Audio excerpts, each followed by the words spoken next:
de estas tragedias colectivas.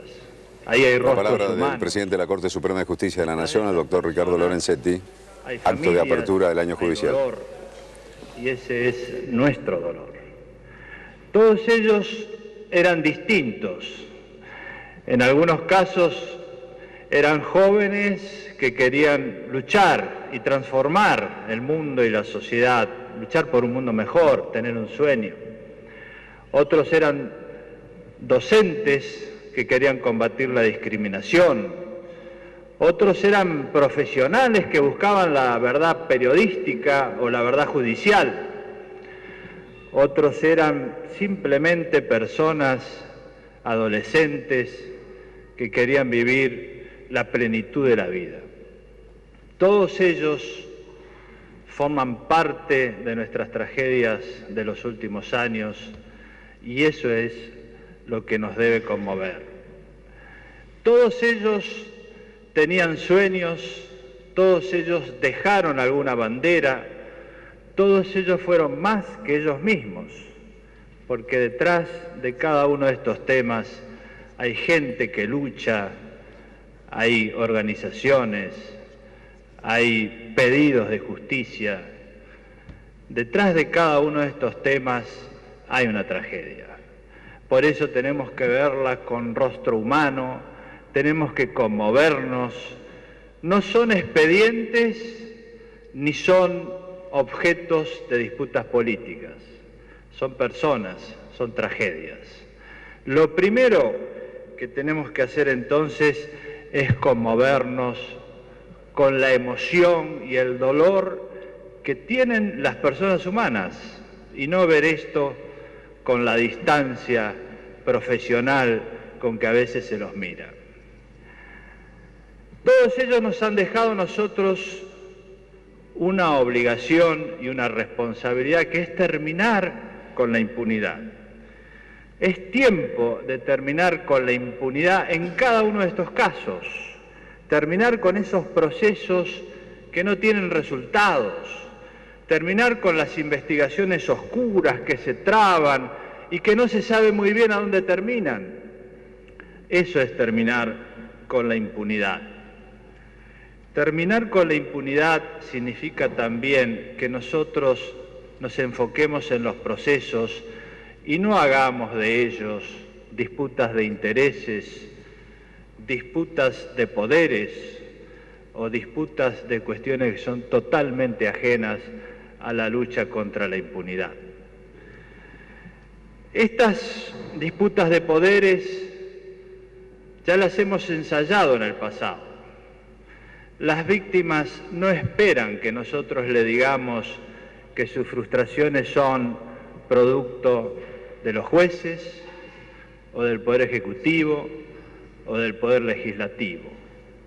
No esperan que nos echemos la culpa los unos a los otros.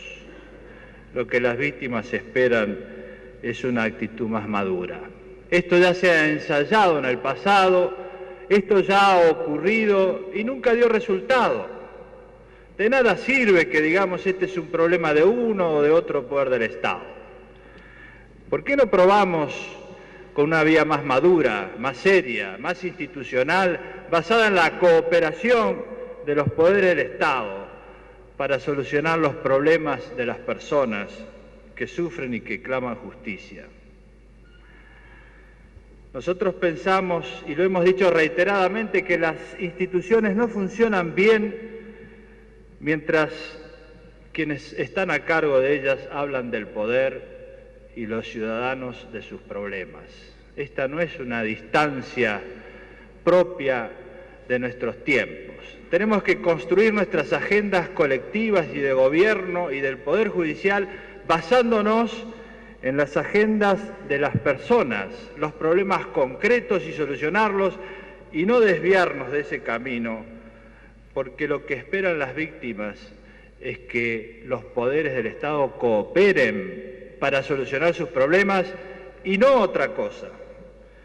Lo otro es mera especulación política que no nos sirve. En esta cooperación entre los poderes del Estado, cada uno debe cumplir su rol. Los jueces deben llevar adelante los procesos, juzgando a los responsables de manera imparcial, justa, sin flaquezas, sin ceder a las presiones que puedan existir. No hay nadie demasiado poderoso cuando estamos iluminados por la idea de justicia, y eso es lo esencial y lo característico de alguien que se dedica al derecho, la lucha por la justicia y la imparcialidad. Esta independencia individual de los jueces y de las juezas es distinta de la relación que tiene un poder del Estado, como el Poder Judicial, con los demás poderes, y en este campo es donde debemos cooperar. No está mal que hablen los poderes del Estado para poder cooperar. Debe ser uno de los pocos países del mundo donde se censura el diálogo entre poderes. Creemos nosotros que tenemos que avanzar en la cooperación entre todos los poderes del Estado. Hace muchos años que nosotros venimos diciendo que es necesario esta cooperación para completar la cantidad de jueces y juezas en los distintos cargos. Hace muchos años que llevamos un promedio que oscila entre 20 y 30% en la justicia federal y nacional de vacantes, que tenemos que completar y hay que ayudar, porque no es culpa de uno o de otro. Tenemos que ayudar para que esto se concrete. Es bueno que nos pongamos de acuerdo en que los tribunales lleven adelante los procesos de manera rápida. La propia Corte Suprema el año pasado dictó unas acordadas encomendándole a la justicia penal que se organicen y hagan propuestas concretas para tener juicios más rápidos, y lo hicieron. Y esas propuestas están a disposición de los demás poderes del Estado y tenemos que trabajar en esa línea. Claro que hay problemas concretos y nos gustaría aclarar, porque por ejemplo no es bueno que un tribunal oral tenga que decidir si lleva a cabo el juicio de la AMIA o el juicio de ONCE. Y simplemente lo aclaramos, la Corte Suprema en este tema no tiene ninguna competencia. La Corte Suprema no puede indicarle a un tribunal qué causas va a llevar adelante. Pero el problema no es este, el problema es que los tribunales orales están saturados. Y no solo esto sucede, muchas otras causas están demoradas. Lo primero que tenemos que hacer es pedirles a los jueces esfuerzo, todos los esfuerzos para que estas causas se lleven adelante y se termine. Pensemos, como decimos al principio, que ahí hay personas y no expedientes. Lo segundo es la cooperación, porque en el año 2010, por ley, se crearon los tribunales orales 7 y 8, que hubieran solucionado estos problemas, pero todavía no hemos logrado que se conformen. Este es un problema de todos, no, insisto, no echamos culpas a nadie, pero si tendríamos los tribunales orales 7 y 8 funcionando, no habría esta demora en los casos de AMIA y de ONCE. La cooperación entre los poderes del Estado también implica que nos pongamos de acuerdo en la investigación criminal, porque estamos hablando ahora de la impunidad y de los procesos penales, pero si no hay investigación criminal, no descubrimos quiénes son los culpables. Y este es un problema fundamental para dar respuesta a las víctimas. Es necesario que desarrollemos una capacidad mejor de investigación criminal y policial. Por eso pedimos que se haga una profunda reforma en el campo de las fuerzas de seguridad para contar que los jueces o quienes lleven adelante las investigaciones cuenten con una policía científica, con capacidades técnicas, con equipamientos adecuados, porque en muchos casos vemos, y la gente común me va a entender, que comparan con las películas el tipo de investigación que se hace con pruebas científicas, con expertos, con alta tecnología, y muchas veces esto no lo tenemos a disposición. Entonces, si no se puede investigar, ¿cómo es posible que después podamos condenar a los culpables? Por eso creemos que la cooperación institucional exige una fuerte reforma en este tema, en la cual queremos prestar toda nuestra colaboración y principalmente las cámaras de casación federal, la Cámara de Casación Ordinaria, las cámaras federales, pueden cooperar para ayudar a mejorar un sistema de investigación. Y en los casos de trascendencia institucional o de extrema complejidad, creemos que también ahí se pueden crear grupos de asistencia específica, con alta tecnología, con capacidad técnica. Esta es la única manera de investigar, no hay otra. Porque si no se investiga después, ¿cómo vamos a hacer para encontrar a los culpables? Por eso necesitamos cooperación. Además de encontrar a los culpables, de investigar y que de los jueces cumplan con su tarea de llevar los procesos rápidos, luego tenemos la etapa posterior, que es la implementación o ejecución de las sentencias. Y acá también, simplemente a modo de aclaración, queremos hacer una breve referencia a la causa de la Embajada de Israel, en la que hubo una sentencia en el año 1999, es decir, muy anterior a la conformación de la Corte actual. Hay una sentencia. Esa sentencia determinó cuál es la materialidad del hecho y la imputabilidad, es decir, quiénes eran los culpables, y encontró culpable a un grupo, Hezbollah, parte de la yihad islámica. Esa sentencia está publicada y fue consentida por las partes, de manera que nosotros no podemos, como tribunal, modificar lo que ya ha sido aceptado y es cosa juzgada. Lo que sí podemos es pedir a los demás poderes del Estado que se lleve adelante lo que el tribunal en aquella época dijo, y es lo que estamos haciendo mediante peticiones que hace años estamos llevando adelante al Poder Ejecutivo, sobre todo para las medidas que ordenó el tribunal en aquella época. Todo esto requiere políticas comunes de cooperación entre los tres poderes del Estado que tienen que enfocarse claramente en cómo solucionamos los problemas concretos y no en declaraciones abstractas. Este es el valor de decir nunca más. Debemos comprender que estos temas nos incluyen a todos. No podemos tener diferencias de ningún tipo en esto. Si para eso estamos para la gente que clama justicia. ¿Cuál es el otro debate que nos separa? Podemos tener muchas otras diferencias dentro del Poder Judicial y fuera de él. Pero en esto, cuando hay personas que ustedes vieron clamando justicia, ¿qué tipo de diferencias son las que nos separan? Tenemos que ser más adultos en esto y dejar de lado estas cuestiones menores y ponernos a trabajar. A los ciudadanos les decimos que no tengan temores, que la Corte está para proteger sus derechos y lo seguirá existiendo en esta línea. Nuestra función, la de la Corte Suprema y la de los jueces y juezas, es brindar protección donde hay temores.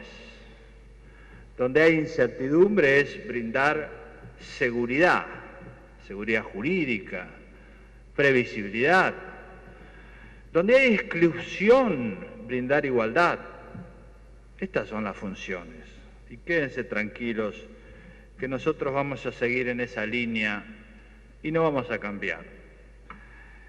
Este es un deber que no solo es del Poder Judicial, sino de todos los que tienen responsabilidades institucionales a lo largo y a lo ancho del país. Debemos brindar justicia, seguridad, confianza, protección, evitar los temores. Nosotros decimos que esta es la patria que nos merecemos y este es el valor central. Somos mejores de lo que a veces parecemos. Tenemos que tener ideales un poco mejores.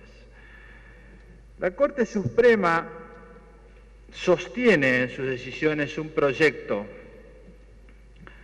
que es un proyecto de país y que es el proyecto que está en la Constitución Nacional reformada en el año 1994, que expresa lo que esta generación, esta época de los argentinos ha decidido. Y necesitamos un poco de docencia constitucional entre todos nosotros para entender de qué hablamos.